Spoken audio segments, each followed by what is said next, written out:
যুবকেরা, ইসলামী ছাত্র শিবির কাছের থেকে দেখো পত্রিকা কি লিখলো, এগুলি দেখার দরকার নাই।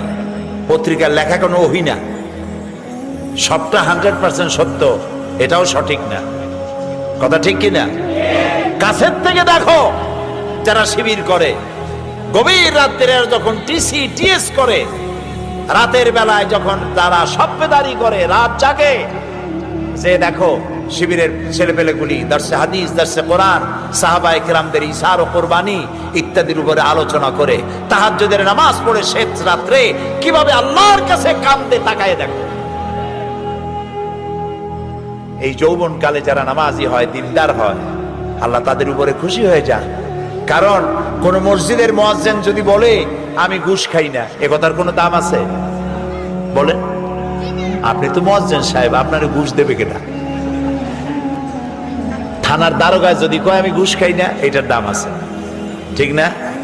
এমপি যদি বলে ঘুষ খাই না, মন্ত্রী যদি বলে ঘুষ খাই না, এসপি যদি বলে ঘুষ খাই না, স্বরাষ্ট্রমন্ত্রী যদি বলে ঘুষ খাই না, এটার দাম আছে, আছে কিনা? তো বুড়ো মানুষ যদি বলে আমি প্রত্যেক রাত্রে তাহাজ্জুদ পড়ি, হইতে পারে এ কারণে যে আল্লাহর ভয়তে পড়েন, অথবা এও কারণে হতে পারে যে ঘুম মোটে আসে না, করবেন কি? দুইটাই হতে পারে, আল্লাহর ভয়তেও হইতে পারে, আবার ওরকম কারণে হতে পারে। কিন্তু যুবকেরা যদি বলে যে প্রত্যেক রাত্রে পারি না, কিন্তু সপ্তাহে একবার আমি তাহাজ্জুদের নামাজ পড়ি, মাসে 2-1টা নফল রোজা রাখি, এই কথার অনেক দাম, ঠিক না?